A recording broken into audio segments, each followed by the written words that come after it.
Shalom. Sebelum ibadah dimulai, kami menganjurkan Anda untuk subscribe channel kami dan nyalakan tombol notifikasi agar Anda bisa mendapatkan informasi terbaru tentang adanya ibadah online dan yang lainnya. Selamat beribadah, Tuhan Yesus memberkati. Shalom saudara-saudara, saya mengajak saudara-saudara untuk memperhatikan beberapa hal sebelum saudara mengikuti ibadah online Gereja Kristen Kalam Kudus Makassar. Yang pertama, persiapkan diri saudara dengan baik dengan memakai pakaian yang tepat. Kedua, pilihlah ruangan yang tepat agar saudara dapat beribadah dengan baik. Ketiga, meskipun saudara sedang mengikuti ibadah online ini, namun janganlah memiliki sikap hati sebagai seorang penonton, tetapi milikilah sikap hati sebagai seorang penyembah yang turut berdoa, memuji, dan menyembah Tuhan. Keempat, pastikan saudara mengikuti ibadah online ini sampai selesai. Kelima, persembahan dapat dilakukan melalui mentransfer ke nomor rekening Gereja Kristen Kalam Kudus Makassar. Selamat beribadah, Tuhan Yesus memberkati.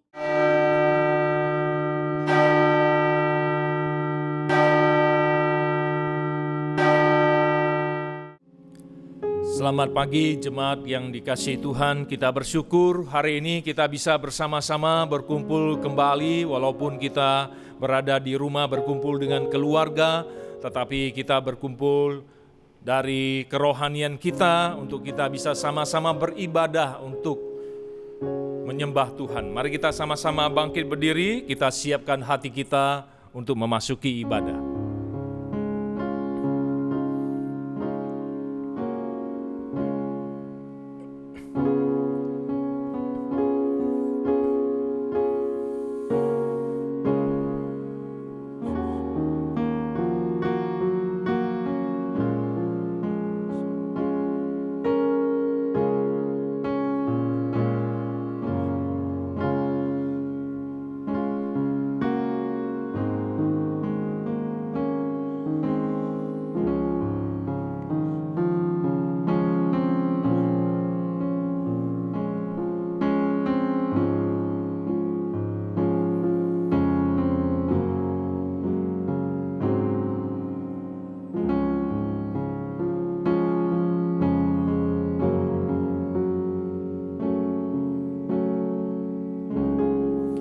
Pertolongan kita adalah di dalam nama Tuhan yang menciptakan langit dan bumi, yang kasih setianya kekal selama-lamanya, dan yang tidak meninggalkan pekerjaan tangannya, kasih karunia dari Allah Bapa kita dan dari Tuhan Yesus Kristus, serta persekutuan Roh Kudus menyertai kita. Amin. Shalom, selamat hari Minggu, saudara-saudara yang terkasih dimanapun saudara berada saat ini. Mari arahkan hati saudara pada saat ini untuk menyembah Tuhan. Mari buka hatimu dan izinkan Roh Kudus berkarya atas kehidupanmu.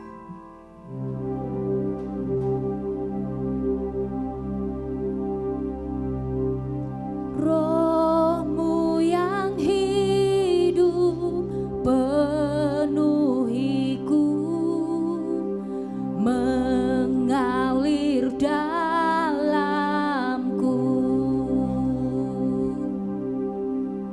jiwaku tenang bersamamu dalam naungan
ini kami ya Tuhan, kami berdiri di tahta-Mu yang kudus. Kami menyadari Tuhan, kami pribadi yang tidak layak, kami pribadi yang berdosa, dan hanya karena anugerah-Mu serta kemurahan-Mu semata, sehingga kami boleh diperkenankan untuk menghadap Tuhan. Kami membuka hati kami pada saat ini Tuhan. Biarlah Allah Roh Kudus yang boleh bekerja bagi kami, berkarya di tengah-tengah kami, mengarahkan hidup kami untuk terfokus kepada Engkau Yesus Kristus yang adalah penyelamat dan penebus setiap kehidupan kami. Ini kami Tuhan, ini hidup kami.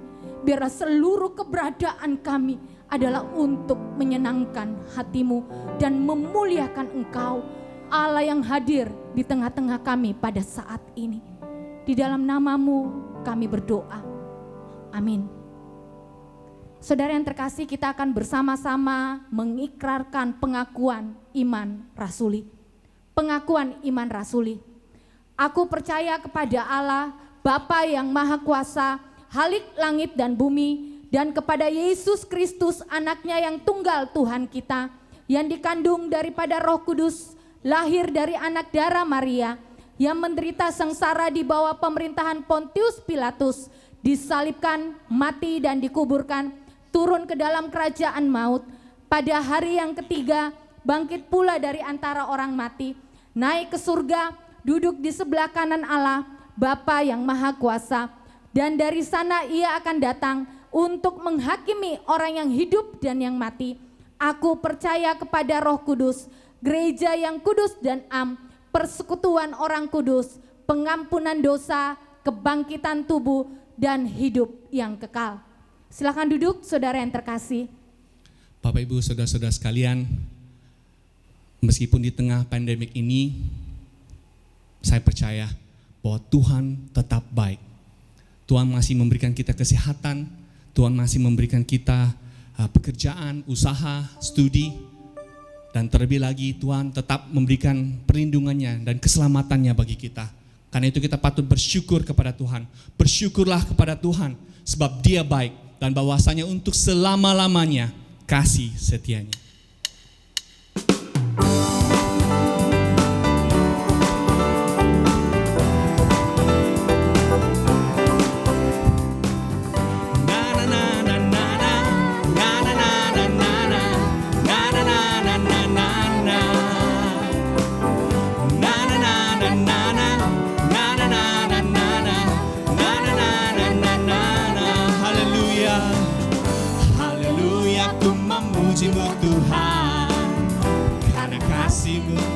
Kesudahan, biarlah bernafas memuji Sang Raja di atas gunung dan di dalam samudra.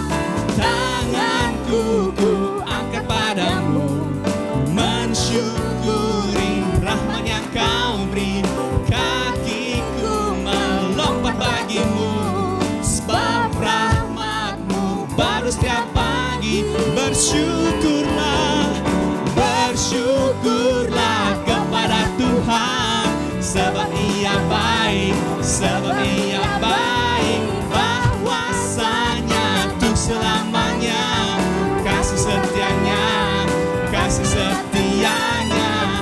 Na na na na na na, na na na na na na, na na na na na na na.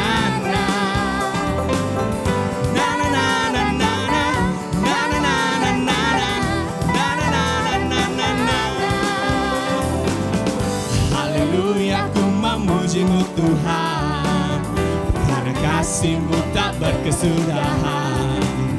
Dan yang bernafas memuji Sang Raja di atas gunung dan di dalam sam. Angkat tanganmu, tanganku ku angkat padamu, mensyukuri rahmat yang Kau beri.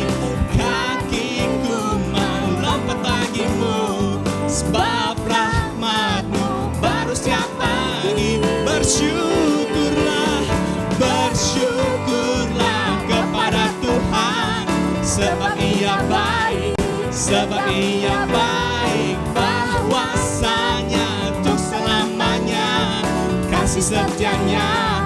Bersyukurlah, bersyukurlah kepada Tuhan, sebab Ia baik, sebab Ia baik, bahwasanya untuk selamanya kasih setianya, kasih setianya. Na na na na na na na na na na na na na na na na na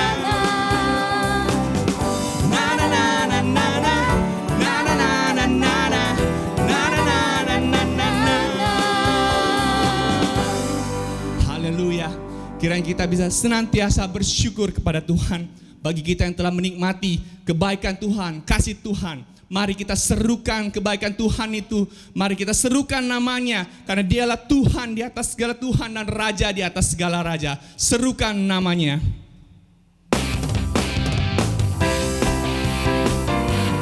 Haleluya.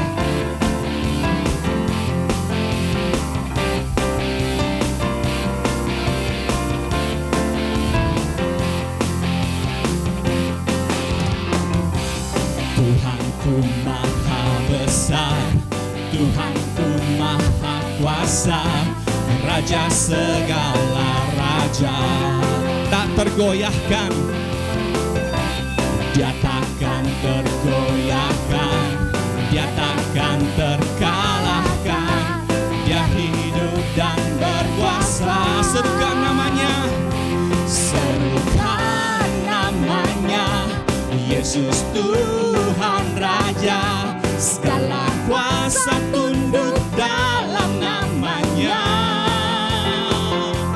Dia luar biasa, perkasa mulia, Yesus nama di atas segala nama. Haleluya. Ya Allah kita yang maha besar, Ya Allah kita yang maha kuasa, terpujilah namanya. Mari serukan namanya.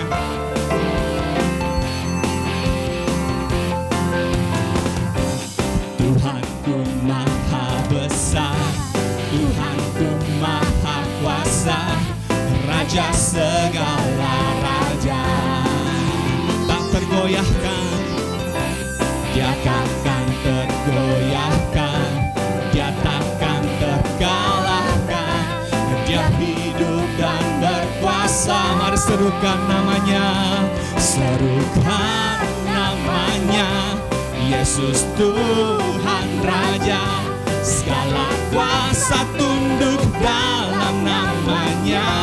Dia luar biasa,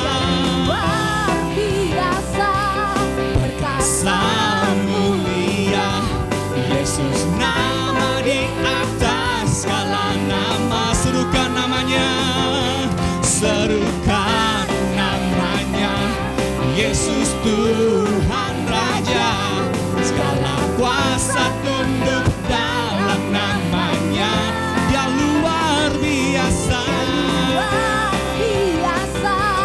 perkasa mulia, Yesus nama di atas segala nama. Nama di atas segala nama, Yesus nama di atas segala nama. Nama di atas segala nama, Yesus nama di atas segala nama. Haleluya. Serukan namanya, Yesus Tuhan dan Raja kita. Amin.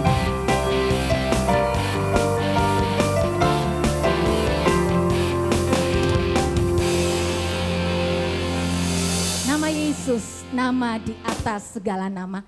Nama yang memberikan keselamatan dan kemenangan bagi setiap kita yang percaya kepadanya. Saudara yang terkasih, marilah kita bersama-sama mempersiapkan hati kita untuk diisi oleh kebenaran firman Tuhan. Biarlah firman Tuhan boleh mengisi hati kita. Hati Bapa ada di dalam kehidupan kita. Hati yang memandang tuaian yang sudah menguning, untuk kita boleh bergerak bersama dengan Tuhan. Untuk kita boleh menyerukan namanya. Untuk kita boleh bersaksi membawa kabar keselamatan kepada orang-orang yang belum percaya kepada Tuhan. Biarlah ini boleh menjadi doa setiap kita. Agar hati Tuhan ada bagi kita.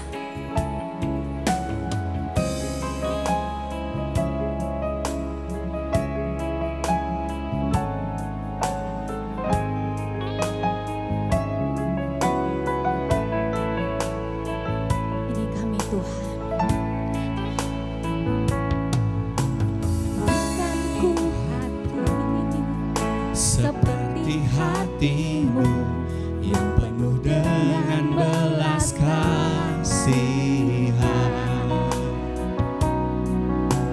Berikan ku mata seperti matamu, memandang tuaian di sekelilingku. Berikan ku tanganmu untuk melakukan tugasmu. Berikan ku kakimu melangkah dalam rencanamu. Berikan ku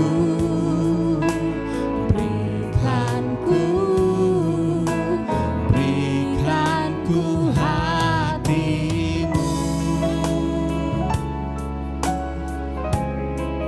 Ini hati kami Tuhan. Biarlah hati Bapa ada bagi setiap kami. Berikan ku hati seperti hatimu yang penuh dengan belas kasihan.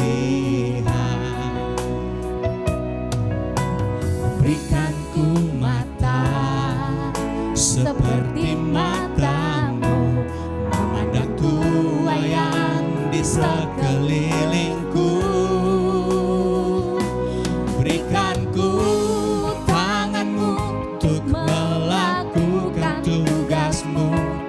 Berikan ku kakimu melangkah dalam rencanamu. Berikan ku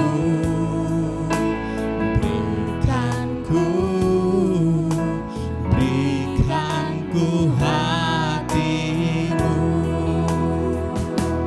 Berikan ku tanganmu untuk melakukan tugasmu. Berikan ku kakimu melangkah dalam rencanamu. Berikan ku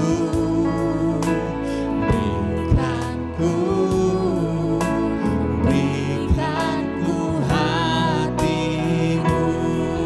Kami membuka hati kami Tuhan. Kami persembahkan hidup kami bagimu. Ku berikan hatiku dan jiwaku,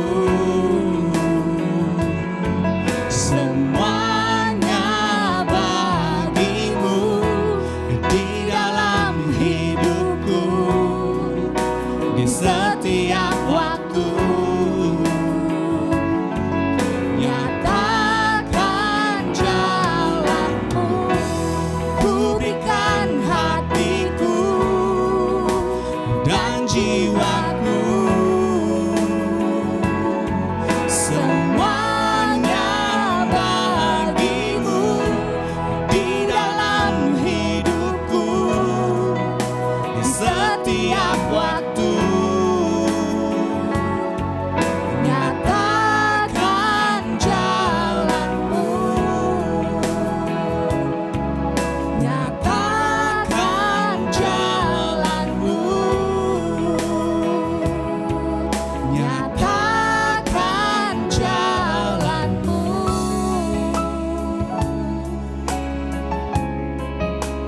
Biarlah hati kita sama seperti hati Tuhan. Hati yang boleh memandang tuaian, hati yang penuh dengan belas kasihan akan jiwa-jiwa. Kebenaran firman Tuhan pada saat ini akan disampaikan oleh Dr. Veronica Elberts. Mari kita berdoa. Bapa kami yang di surga, kami bersyukur bahwa hari ini kami bisa merenungkan firman-Mu, firman-Mu yang hidup, firman-Mu yang bisa rubah hati dan pikiran kami. Dan kami berdoa Tuhan supaya Tuhan menolong hamba untuk menyampaikan ini dengan benar, dan setiap kami yang mendengarkannya untuk memahaminya dan juga untuk melakukannya. Terima kasih banyak. Amin. Shalom. Sebelum saya mau menyampaikan firman Tuhan, saya mau memperkenalkan diri karena orang Indonesia katakan tidak kenal tidak sayang.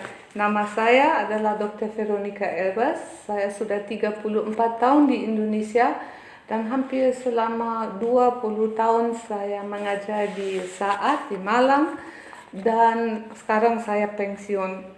Hari ini saya mau mengajak Bapak Ibu untuk kita belajar dari Jemaat Antioquia bagaimana bertumbuh dalam iman.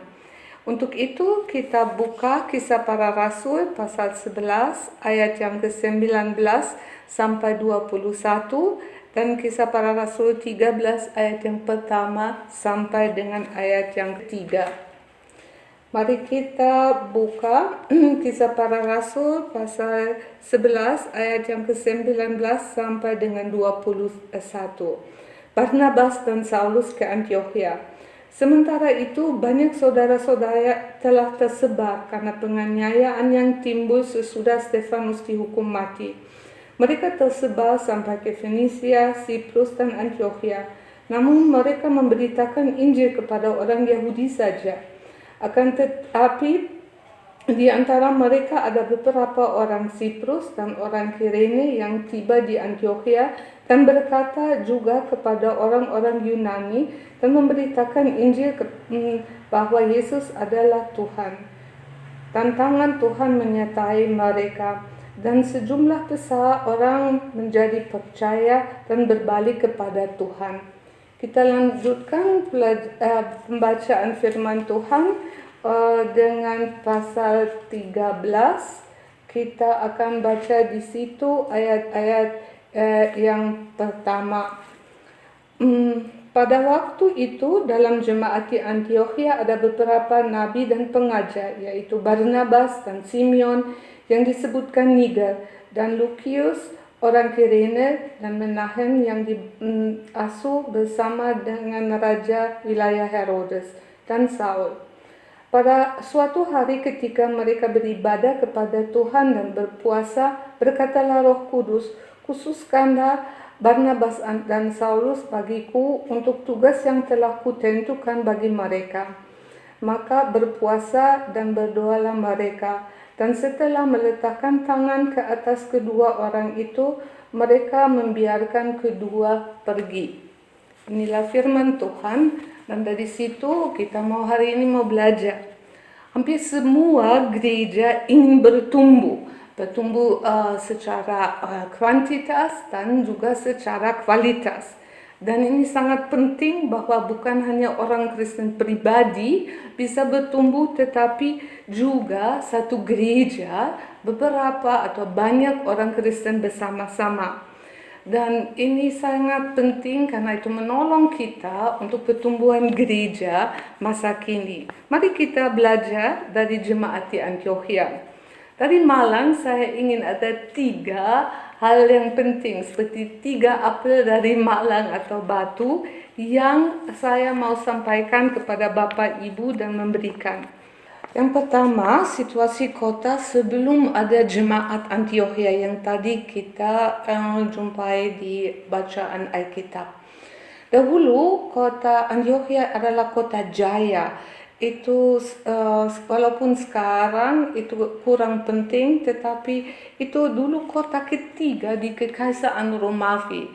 Sesudah kota Roma dan Alexandria, kota Antioquia menjadi kota yang terpenting. Itu satu kota yang makmur, ekonomi jalan dengan luar biasa. Karena terkenal juga untuk peternakan sapi di seluruh Kekaisaran Romawi. Kota ini tidak hanya penting di bidang ekonomi, melainkan juga itu kota pendidikan, di mana orang belajar, di mana orang pergi untuk dapat ilmu. Kota ini walaupun berpendidikan, bermoral yang amat sangat rendah. Agama-agama yang mereka pakai itu agama yang tidak mendukung moralnya yang baik, sehingga kehidupan mereka hidup cukup bebas. Banyak hal yang kita di Indonesia masa kini tidak inginkan itu dilakukan di sana. Dan kita bisa lihat sepertiga dari kota Antioquia dari penduduk hidup di bawah garis kemiskinan. Walaupun ada pendidikan dan agama, orang Antioquia, penghuni penduduk Antioquia tidak dididik untuk membagi, untuk memberikan, dan untuk memperhatikan dan peduli sama tetangga atau orang yang dalam kesulitan dan dalam ketercepitan. Kota Antioquia terkenal untuk retorika. Mereka punya guru-guru besar yang sangat bagus, tetapi juga mereka terkenal penduduk itu sebagai orang yang punya lidah yang tajam. Di kota Antioquia juga pertama-tama murid-murid Tuhan Yesus itu dipanggil orang Kristen. Mungkin orang bisa melihat bahwa pengikut Tuhan Yesus sering berbicara tentang Yesus, bahwa dia adalah Kristus, juru selamat yang dinantikan dan yang ditunggui. Sampai sekarang tidak jelas apakah sebutan sebagai orang Kristen itu positif atau negatif, apakah itu ejaan atau apakah itu satu penghormatan terhadap orang yang bermoral tinggi. Kota Antioquia zaman itu kota kosmopolitan. Ada satu komunitas orang Yahudi, ada orang Yunani, bukan hanya dari negara Yunani, tetapi sebutan orang Yunani di Alkitab adalah semua orang yang tinggal di Kekaisaan Romawi yang bukan orang Yahudi. Berarti selain orang Yahudi adalah orang Yunani, tetapi menarik sekali zaman itu sudah ada satu koloni orang Persia yang punya agama sendiri dan satu kelompok yang tidak kecil jumlahnya itu orang Chinese. Berarti kota ini terkemuka, tetapi tetap adalah kota yang dimana penduduk hidup untuk diri sendiri.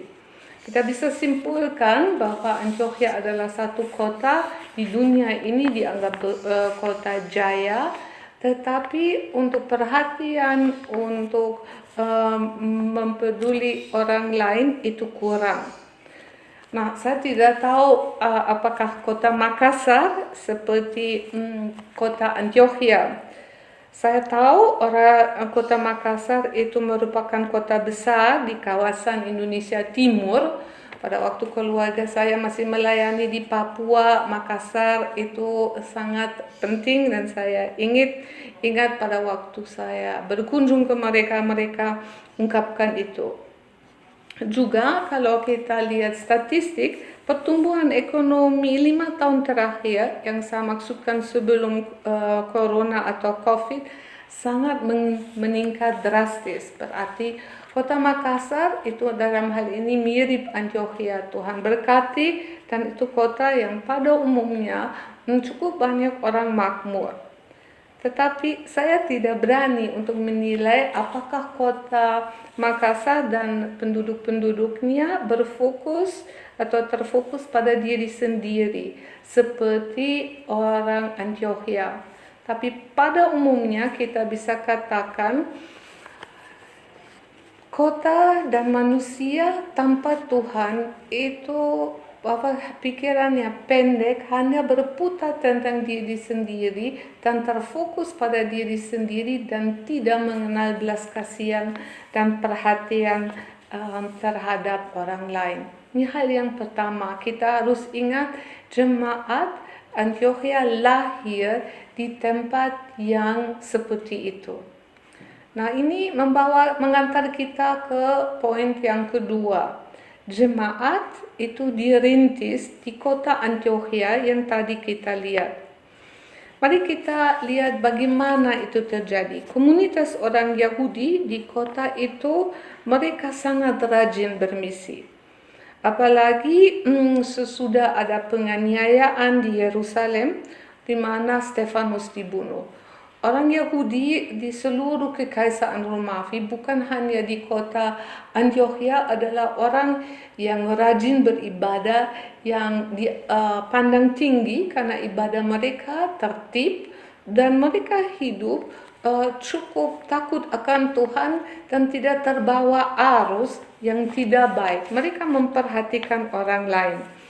Nah, jumlah orang Yahudi atau koloni Yahudi di Antioquia itu sangat bertumbuh karena ada penganiayaan di mana Stefanus dibunuh di Yerusalem. Banyak orang yang tinggalkan Yerusalem dan mencari situasi yang lebih aman, dan sebagian besar itu pergi ke Antioquia mungkin untuk berbisnis atau anaknya untuk dapat pendidikan. Tapi mereka tidak hanya cari aman, mereka tidak hanya tinggalkan Yerusalem untuk hidup lebih enak di Antioquia, di koloni, di lingkungan orang Yahudi. Orang Yahudi dari Yerusalem yang datang sesudah penganiayaan itu, mereka memberitakan Injil. Mereka kasih tahu kepada orang Yahudi bahwa Yesus adalah Mesias yang dijanjikan. Tetapi mereka tidak keluar dari tembok koloni Yahudi itu. Di dalam itu ya, tetapi di luar tidak. Ini mengingatkan saya kepada satu gereja yang juga di Sulawesi tetapi tidak di Makassar. Pada waktu saya diundang untuk khotbah di sana, saya mulai kenal komunitas Chinese di sana.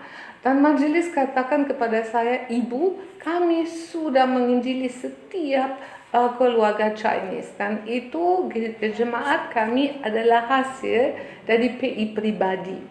Mungkin seperti inilah adalah situasi orang Yahudi.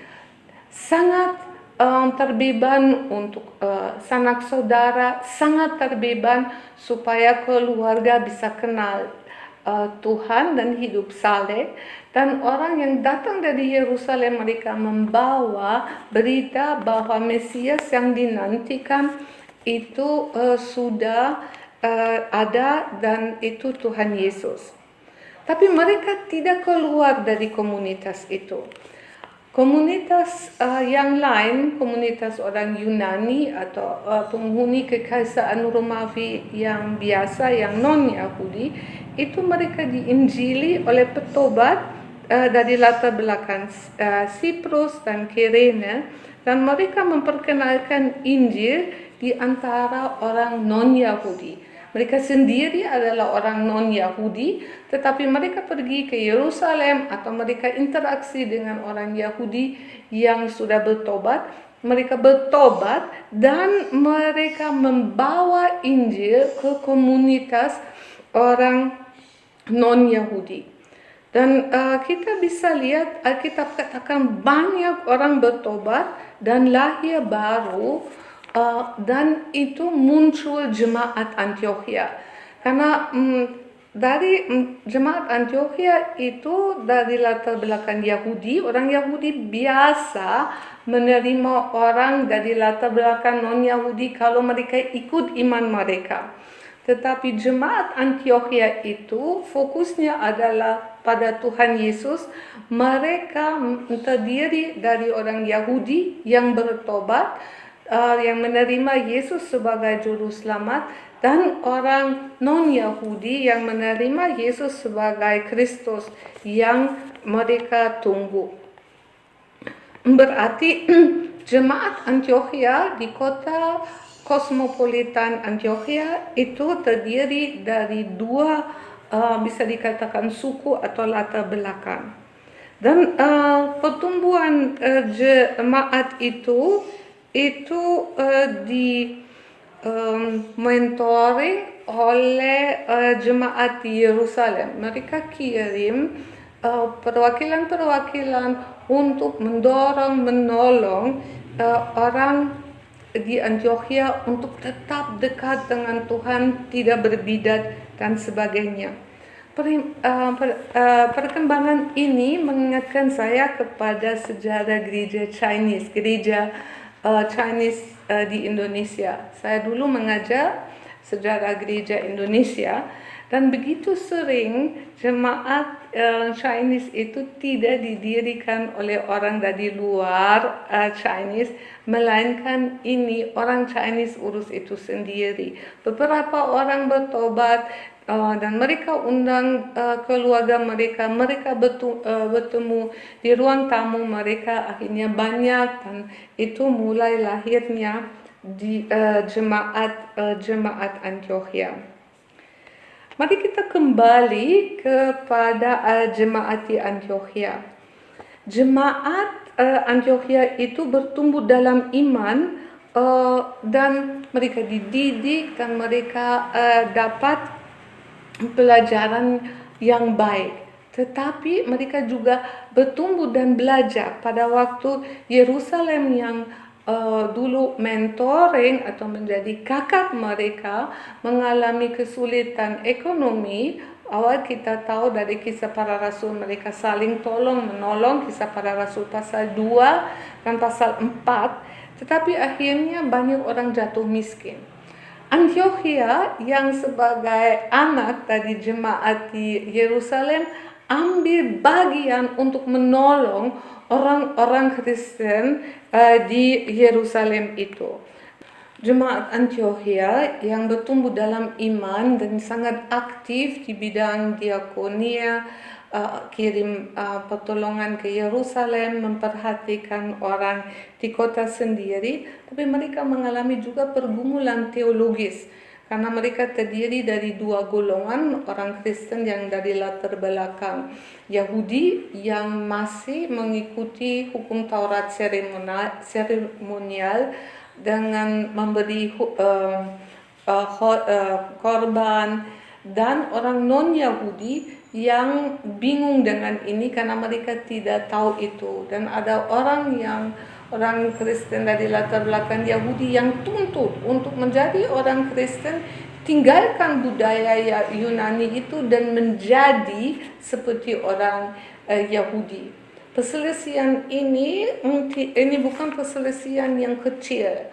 Disitulah bukan hanya Antioquia bergumul, tetapi lagi pertolongan datang dari Yerusalem, dan di dalam hal itu Petrus yang menasihati dan Yakobus, mereka orang dari latar belakang Yahudi, mereka ambil keputusan. Kita tahu itu di sidang di Yerusalem di Kisah Para Rasul pasal 15, bahwa orang Yunani, orang non-Kristen, orang yang dianggap kafir, mungkin dipandang remeh oleh orang Yahudi, tidak harus menjadi orang Yahudi untuk diselamatkan berdasarkan anugerah lewat di dalam Tuhan Yesus Kristus. Itu satu pergumulan yang luar biasa di mana jemaat Antioquia bergumul, dikasih pertolongan, ditolong oleh Yerusalem, dan ini meletakkan fondasi untuk banyak jemaat. Seandainya mereka tidak berhasil memecahkan pergumulan ini, mungkin kita sekarang juga sulit untuk percaya kepada Tuhan sebagai juru selamat, atau mungkin kita masih harus membawa korban itu. Nah, kita bisa melihat orang yang di jemaat di Antioquia, mereka bertumbuh secara pribadi di mana mereka mengikuti Tuhan, dipanggil orang Kristen, murid Kristus, ya. Tetapi jemaat pun sebagai satu jemaat harus keluar dari zona nyaman, harus memikirkan hal-hal yang muncul, pertanyaan yang sebenarnya bisa membawa mereka ke satu perselisihan dan perpecahan. Tetapi Tuhan begitu menolong. Lewat krisis ini, lewat pergumulan ini, jemaat di Antioquia makin dekat dengan Tuhan dan mewariskan kepada kita teologi yang luar biasa. Luar biasa bagaimana jemaat di Antioquia itu dirintis dan bertumbuh di dalam iman. Pada waktu saya coba belajar sejarah gereja GKKK Makassar, saya juga lihat sama dengan jemaat-jemaat yang lain di Indonesia, ada banyak pergumulan, banyak tantangan. Tetapi tidak semua jemaat berhasil seperti jemaat di Antioquia. Keluar dari zona nyaman berdasarkan iman, mereka dibimbing oleh orang dan jemaat yang lebih berpengalaman. Itu mereka maju bersama-sama, makin dekat dengan Tuhan, dan mereka cari jalan yang baru sehingga Tuhan bisa memberkati jemaat di Antioquia dengan luar biasa. Hal ini saya juga doakan untuk jemaat di Makassar, bahwa kita tidak hanya memikirkan diri kita atau tidak hanya memikirkan suku kita, melainkan kita bersedia keluar dari zona nyaman, keluar dari tembok gereja untuk lakukan apa yang Tuhan mau. Dan ini membawa kita ke hal yang berikutnya.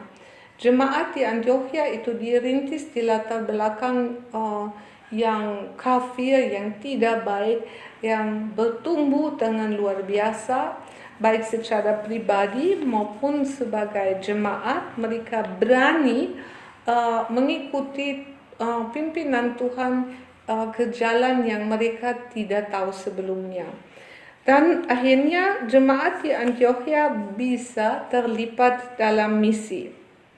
Kalau kita lihat di Alkitab, di Kisah Para Rasul pasal 13, yang pertama kita baca tadi, kita bisa melihat bahwa jemaat di Antioquia itu dididik oleh tim, dan tim itu lintas budaya. Itu bukan hanya orang yang Yahudi, bukan hanya orang Yunani, itu ada dari Afrika, ada dari Eropa, ada orang yang terkemuka, ada orang yang biasa-biasa.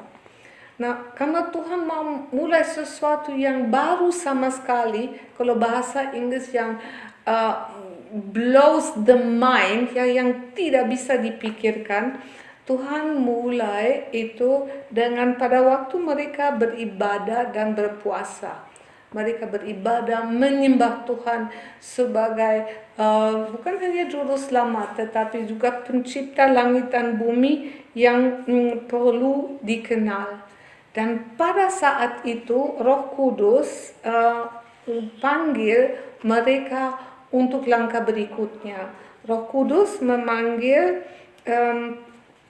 Barnabas dan Paulus untuk diutus supaya bukan hanya orang di kota Antioquia bisa kenal Tuhan, tetapi juga orang di luar kawasan ini. Mereka jemaat Antioquia ditantang untuk mengutus kedua hamba Tuhan supaya mereka bisa menjadi saluran berkat. Dan luar biasa, jemaat itu tidak mulai perhitungan, kami masih perlu mereka. Paulus itu begitu pintar, dia seorang yang sistematika yang begitu jelas, dia seorang pengajar yang sangat luar biasa. Mereka juga tidak katakan Barnabas adalah orang yang kita perlu karena dia seorang counselor yang luar biasa. Hanya dikatakan jemaat taat, jemaat mengutus kedua hamba untuk memberitakan Injil di luar kota Antioquia. Berarti itu satu kali lagi jemaat bertumbuh dalam iman, tidak hanya di dalam gereja di mana mereka belajar untuk lintas suku di jemaat sendiri, tetapi untuk bisa dilibatkan bahwa nama Tuhan bisa dikenal di seluruh dunia ini. Dan jemaat Antioquia menjadi markas untuk misi dunia, di mana misi sedunia, di mana Paulus dengan temannya diutus, mereka kembali ke Antioquia sesudah perjalanan yang pertama itu. Antioquia mendoakan, mendukung mereka, itu luar biasa. Karena jemaat bersedia untuk berkorban, untuk katakan Tuhan yang kami sembah itu pencipta langit dan bumi, perlu dikenal di seluruh dunia, perlu diketahui anugerah yang luar biasa bahwa Dia mengutus anaknya yang tunggal supaya bisa diampuni dan pintu surga bisa dibuka dan semua orang bisa mengenal Tuhan dengan luar biasa. Tidak banyak gereja bersedia dan menarik sekali misi sedunia mulai bukan di Yerusalem yang monoculture, yang hanya orang Yahudi saja, melainkan itu mulai di jemaat yang multi etnis dan jemaat yang taat, yang walaupun itu tidak selalu enak, tetapi mereka mengutamakan panggilan Tuhan dan mereka juga alami bahwa misi tidak merugikan mereka. Mereka bisa dengar bagaimana Tuhan memberkati kedua hamba yang mereka utus, itu luar biasa. Kalau kita melihat apa yang kita bisa belajar masa kini, apa yang Jemaat Kalam Kudus Makassar bisa belajar dari situ. Saya hanya satu kali tinggal di gereja Bapak Ibu dan saya senang sekali bisa melihat bahwa firman Tuhan di jemaat itu disampaikan dengan benar dan dengan alkitabiah dan orang juga banyak orang terdidik dalam ini. Jemaat ini punya hamba Tuhan yang terdidik, punya gedung dan jemaat juga sudah mulai mempedulikan lingkungannya lewat sekolah di mana anak-anak bisa datang untuk dapat pendidikan yang baik. Tetapi saya tidak tahu apakah sudah setiap anggota jemaat memiliki wawasan yang seperti dimiliki Antioquia, wawasan di mana setiap orang tahu, ya saya hidup lokal, saya hidup di Makassar dan saya loyal dan saya melayani di gereja, saya bersemangat di sana dan saya mengabdi Tuhan, mengabdi kepada Tuhan di jemaat itu. Tetapi juga kita hidup lokal dan global. Itu tidak atau-atau. Kita juga perlu melihat bahwa nama Tuhan perlu dipermuliakan tidak hanya di lingkungan kita, perlu punya hubungan global. Yerusalem punya ini dalam jemaat Yerusalem ini dalam skop yang kecil. Mereka memperhatikan Antioquia walaupun mereka sendiri dulu dalam kesulitan yang luar biasa. Dan Antioquia yang diberkati oleh Tuhan mengalami pertumbuhan jemaat yang luar biasa itu juga berani untuk keluar, berani untuk mengalami Tuhan lewat misi. Misi tidak merugikan jemaat, misi menguntungkan. Karena lewat itu kita punya wawasan yang luas, kita mengalami Tuhan dan gereja yang terlibat misi seperti Antioquia itu gereja yang bertumbuh. Dan itu satu gereja yang bisa dipanggil gereja yang misioner. Kalau kita bisa simpulkan, gereja yang bersifat misioner adalah gereja yang tidak hidup untuk diri sendiri, tidak hanya berfokus kepada lingkungan sendiri, belajar dan melakukan firman Tuhan. Tidak hanya tahu firman Tuhan dengan otak, tetapi melakukan ini, menaati itu, dan terlibat dalam misi sedunia. Jangan kita tidak bisa dilibatkan oleh Tuhan di dalam karya Tuhan di dunia ini. Saya mau menghimbau Bapak Ibu untuk bisa melihat bahwa Tuhan bekerja dengan luar biasa. Tuhan masa yang lampau bekerja dengan luar biasa di gereja Bapak Ibu, tetapi Tuhan juga mau memakai gereja seperti Tuhan memakai gereja Antioquia, tapi dengan satu tujuan saja, Soli Deo Gloria, supaya nama Tuhan dipermuliakan. Bukan supaya semua orang tahu bagaimana hebatnya kita, nama kita. Kita hidup untuk Tuhan dan kita mau bahwa nama Tuhan dipermuliakan. Mari kita berdoa. Bapa kami yang di surga, kami bersyukur bahwa Tuhan merintis jemaat di lingkungan yang terfokus pada diri sendiri, lingkungan yang tidak nyaman, lingkungan yang mungkin kami tidak pilih.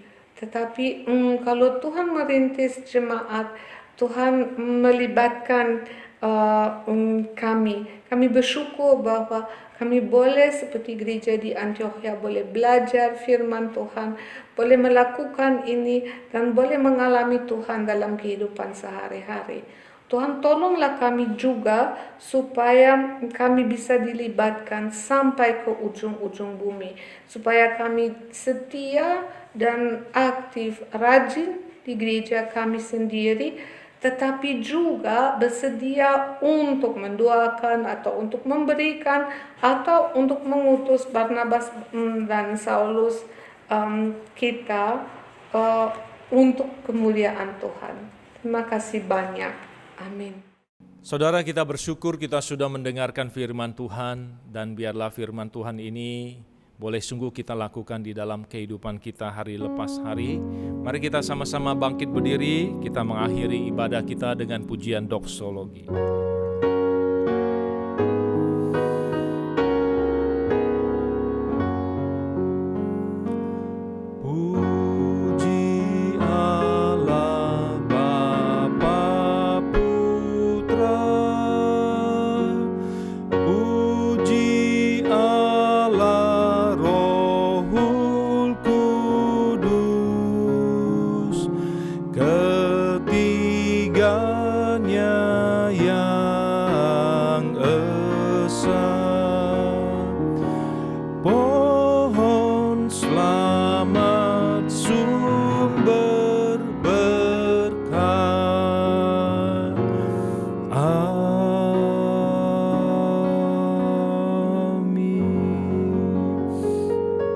Mari kita tundukkan kepala dan hati kita di hadapan Tuhan. Firman Tuhan Allah pada hari ini kepada kita semua, biarlah kita boleh sungguh menghormati firman Tuhan, dan biarlah kita boleh sungguh melakukan firman Tuhan di dalam kehidupan kita, sehingga kita dijadikan sebagai alat bagi kemuliaan namanya. Dan terimalah berkat Tuhan. Tuhan Allah memberkati engkau dan Tuhan Allah melindungi engkau. Tuhan Allah menyinari engkau dengan wajah-Nya, memberi engkau kasih karunia. Dan Tuhan Allah menghadapkan wajah-Nya kepadamu dan memberi engkau damai sejahtera. Amin.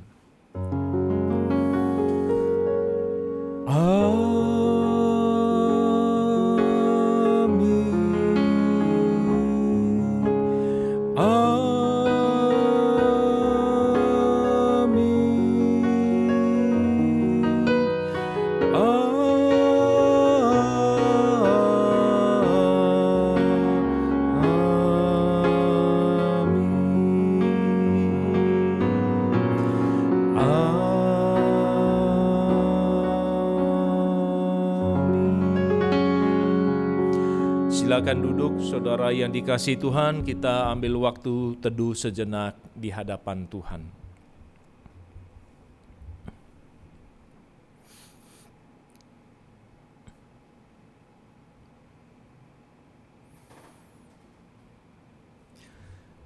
Saudara yang dikasihi Tuhan, ada yang mau disampaikan. Yang pertama itu berkenaan dengan saudara Stefan yang 4 hari di depan, yaitu tanggal 29 Oktober ya, hari Kamis depan ini akan dilayani baptisan kudus. Jikalau tidak ada keberatan dari saudara dan semua sudah memenuhi persyaratan, maka tanggal 29 baptisan akan dilayankan. Lalu kemudian, saudara, marilah kita boleh tetap terus menjaga kesehatan kita terus, dan doakan untuk kami majelis mempertimbangkan kapan kita bisa beribadah di dalam gedung gereja ini. Kami tahu saudara semua juga sudah merindukan beribadah di dalam gedung gereja ini. Biarlah Tuhan yang memberikan kebijaksanaan kepada majelis untuk bisa mempertimbangkan yang terbaik di dalam membuka gereja ibadah seperti biasa. Dan tetaplah jaga kesehatan. Demikian yang saya bisa sampaikan. Kemudian juga gereja mengucapkan banyak terima kasih, puji Tuhan kepada pembicara Ibu Veronica J. Elbers yang sudah melayani pemberitaan firman Tuhan. Beliau adalah dosen misi ya, dan beliau berasal dari Jerman dan sudah begitu lama ya tinggal di Indonesia melakukan pelayanan misi, dan biarlah kita boleh tetap terus mendukung pelayanan misi beliau. Terima kasih, ini yang saya bisa sampaikan. Selamat berhari Minggu, Tuhan Yesus memberkati kita semua. Shalom, Warta Jemaat Gereja Kristen Kalam Kudus Makassar, edisi 25 Oktober 2020. Ibadah umum online yang akan tayang di YouTube tanggal 1 November 2020 dipimpin oleh Pendeta James Japardi. Ibadah doa online akan tayang di YouTube Kamis tanggal 29 Oktober 2020 jam setengah 8 malam, dipimpin oleh Pendeta James Japardi. Hai adik-adik, jangan lupa ya ikuti ibadah sekolah minggu online pada tanggal 25 Oktober 2020 jam 10 pagi. Doakan untuk pembangunan kelas-kelas tambahan Sekolah Kristen Kalam Kudus Makassar di lahan yang ada, perizinan, pelaksanaan, dan dana yang dibutuhkan. Jika tidak ada halangan dan keberatan yang sah dari jemaat, maka akan dilayani sakramen baptisan kudus bagi saudara Stefan Kurnia Mulyadi pada hari Kamis tanggal 29 Oktober 2020 jam 10 pagi yang dilayani oleh Pendeta James Japardi. Bagi saudara-saudari yang berencana untuk menikah namun belum mengikuti kelas bimbingan nikah, bisa langsung daftar ikut kelas bimbingan nikah yang akan dimulai pada bulan Maret 2021. Pendaftaran akan ditutup pada tanggal 1 Februari 2021. Kelas katekisasi akan dilayani mulai bulan Agustus 2021. Harap mendaftar secepatnya kepada Pendeta James Japardi. Bagi para jemaat Gereja Kristen Kalam Kudus Makassar, baik yang di pusat dan yang di pos, kami berdoa Tuhan senantiasa melindungi kita semua sehingga kita dan sekeluarga selalu dalam keadaan sehat. Tetaplah beribadah kepada Tuhan di rumah masing-masing agar pertumbuhan rohani kita tetap terpelihara dengan baik. Salam kami, hamba Tuhan dan Majelis Gereja Kristen Kalam Kudus Makassar. Bagi Bapak, Ibu, Saudara-saudari yang tergerak memberikan persembahan misi dan persembahan saat malang untuk gereja kita, bisa transfer melalui nomor rekening Gereja Kristen Kalam Kudus Makassar atau menghubungi tata usaha gereja, atau bisa juga dengan cara barcode BCA yang tertera di warta ini. Bagi Bapak, Ibu, Saudara-saudari yang berulang tahun dalam minggu ini, Tuhan Yesus memberkati. Bagi para jemaat Gereja Kristen Kalam Kudus Makassar yang ingin tahu info penayangan ibadah online lainnya, bisa dilihat di YouTube gereja atau bisa juga di Instagram gereja. Tuhan Yesus memberkati.